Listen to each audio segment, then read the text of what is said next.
and welcome to Everyday Science for Everyday People. Today we are learning how to make oatmeal if you don't have any oats. If you're gonna cook, you need to wear a chef hat. We don't wear chef hats because we're just not real chefs, we're everyday people, so yeah, just wear other hats. Oatmeal is a basic product. It's brown and it's crumbly, so you can replace it with any other product that is brown and crumbly.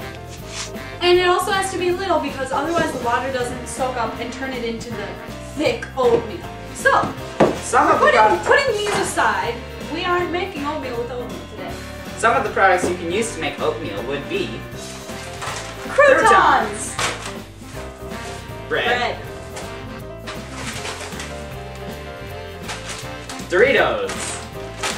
But Doritos only work if you get all the cheese off first. Because it has to be brown.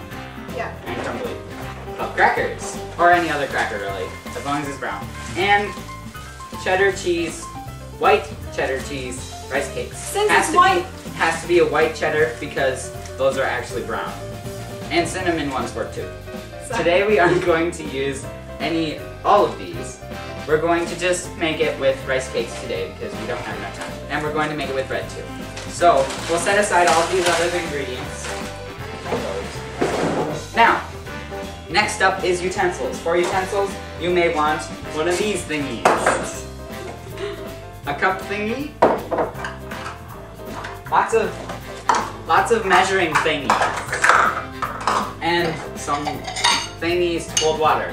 Another utensil is this masher thingy for mashing things.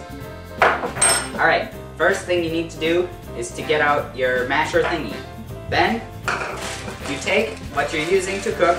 Take them out, please. You will use, well, this is already mushed up, so one equivalent of a rice cake, but ours is already kind of crumbly. That's alright, that's enough. Then you take your mashing thingy and your bowl of rice cake, and you mash. We're not even there. Remember kids, don't try this at home. This is dangerous. No, this is everyday science for everyday people. You can try it at home, just get permission from your parents. If you don't live with your parents, you probably should call them. Sometimes you just gotta break it with your hands. Now that it's all crumbled up, see, it's crumbled up, you stick it in your sifter thingy. As you can see, not a lot is coming out, because our chunks are really big. Okay, and once you sift it enough, you can just pour the rest in, like that. Then, you can't use a plastic bowl when you're using the microwave. That's why you have a glass bowl, see? It's glass. Ooh, thunder! We'll explain that a different day. Follow the directions on your oatmeal container. This one says, half a cup of oats to 1 cup of water. Half a cup. But in this case, we use rice cake. Yep, because we're substituting because we don't have any oats. For a whole cup of water. 1 cup. Before you put it in the microwave, make sure you stir it up. If you would like to put in flavors, you can do that too. Pour some cinnamon in, however much you want. And Stick some sugar in. Yep. And even though your rice cakes may be white cheddar flavored, that's alright. You can make it taste however you want. It'll taste like oatmeal. So it looks like this. It's kind of, this is before we microwave it. You take your oatmeal and you put it in the microwave. You have to open the microwave, just for the record, it has to be open. Stick it in approximately the middle. Time to cook for however much your oat container says.